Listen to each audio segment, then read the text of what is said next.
Hi, I'm Sarah.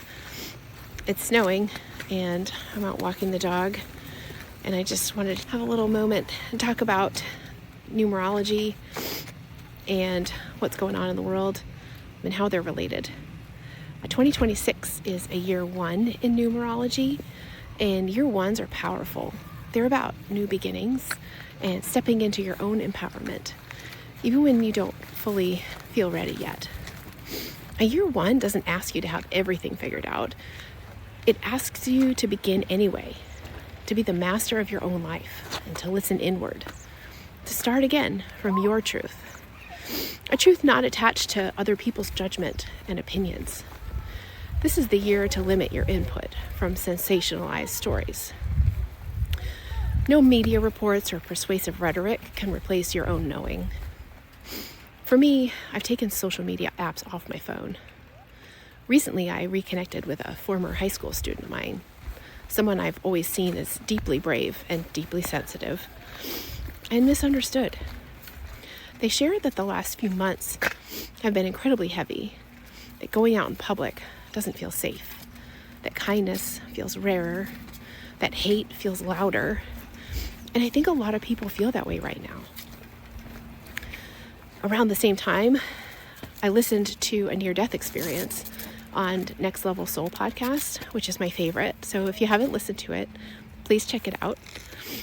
In this one episode, a woman reaches the absolute breaking point of her life and has an encounter that completely reframes her understanding of existence. And this is why I love learning about NDEs so much. Almost every NDE says the same thing in different words. We're here to learn, we're here to love, and we're far harder on ourselves than life ever is. Listening to them reminds me that this world, especially when it feels cruel, is not the full story. One thing that kept coming up in our conversation was this idea of how much our inner world shapes what we experience. We don't just attract experiences randomly. We attract experiences that match our inner vibration. Not in a this mess is your fault kind of way. More in a what are you believing about yourself that invited this experience kind of way. This idea has allowed me to see experiences not as punishment or the result of doing something wrong, but because life is consistently offering us lessons. There was a time in my life when my inner voice was brutal, constantly correcting me, telling me I wasn't enough, I wasn't doing enough, that this action was bad and my body was unacceptable, always on alert and looking for control. If I was a plant, you could say that I was watering my seeds with toxic thoughts. And I didn't realize how much that inner dialogue was shaping my body, my relationships, and the way the world met me. Until I changed it. When I started changing how I talk to myself, it changed how life met me. For the last 7 years, I've been watering my seeds with love, gratitude, forgiveness, and acceptance. Science tells us that the cells in your body, on average, regenerate about every 7 years. They're all doing it at different rates, so of course we don't feel it suddenly. But imagine this, if you consistently feed your mind and body compassion instead of criticism, by the end of 7 years, you are literally living in a different body. And the beautiful part, you don't have to wait 7 years to feel the change. You feel it all along the way. Not only that, but the thoughts you have don't just affect your body. The vibration of your energy field is influencing everyone around you. So if you're thinking how annoying someone is, or worse, their body is picking up on that. You're saturating them with your thoughts. That's why sensitive people struggle around judgmental people. We're seeing a lot of ugliness right now. A lot of people showing their shadows. I don't think that's random. I think those shadows are surfacing because of old systems, internal and external, that are crumbling so something more honest can replace them. The way I deal with hateful people is compassion. not approval, just understanding, because hurt people hurt people. When I picture someone as a little kid version of themselves, the one who didn't feel like they were enough, safe, or loved, I can stay softer. And then I also look at myself and I ask, where can I show that same love and understanding back to myself? When am I not feeling enough? Why am I not feeling safe? I am enough and I am safe, but those are stories that keep playing out in every overreaction, every judgment.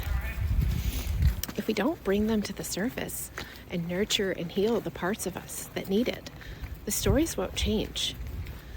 So how do we make this world a reflection of the best version of ourselves? The key to manifesting isn't chasing what you want. It's knowing you already have it. I like to imagine all possible futures existing at once, like bubbles floating in front of me.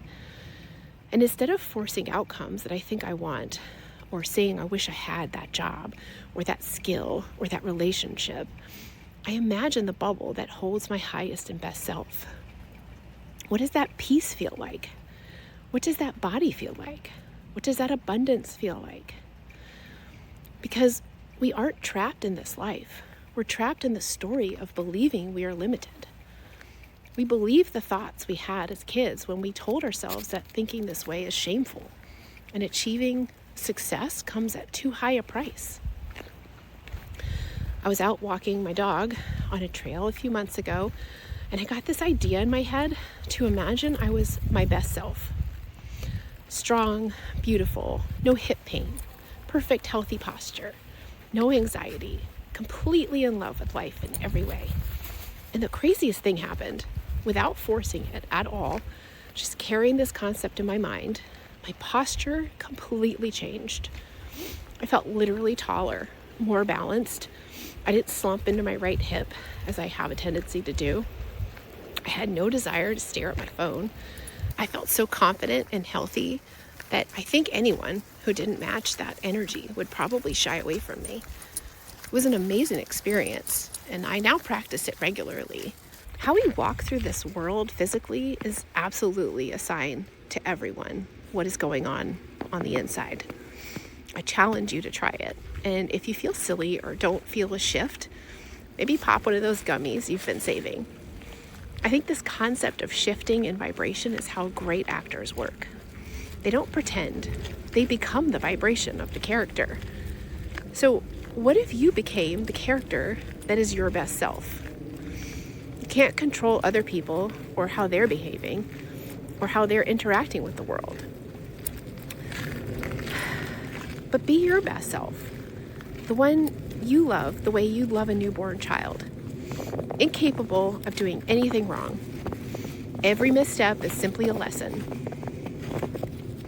Because I feel like social media is a major source of people's reality right now, I'd like to remind you that it isn't. Whenever an ad or reel gives me a sense that I have to look outside myself for a solution to something, or makes me feel that I am a diagnosis or I need to fix something with X, Y, or Z, I shut it down. Social media is not an accurate representation of the world. It is a tool for hyperbole, division, and commerce. Unless you change the way you experience it through deliberate awareness. Because it also gave me the inspiration that inspired this video. Whatever you believe, the world will prove you right. Protect your perception. A year one asks you to begin again, not from fear, not from hate, but from wholeness. Even if you're tired, even if you've been hurt, even if the world feels loud, you're not broken. You're whole and perfect in this very moment. Seriously. You just need to shed the stories that have taught you not to believe it. Would you ever look at a baby and say, you're not enough? You're still that baby. Nurture yourself in the years you have left and see what magic happens.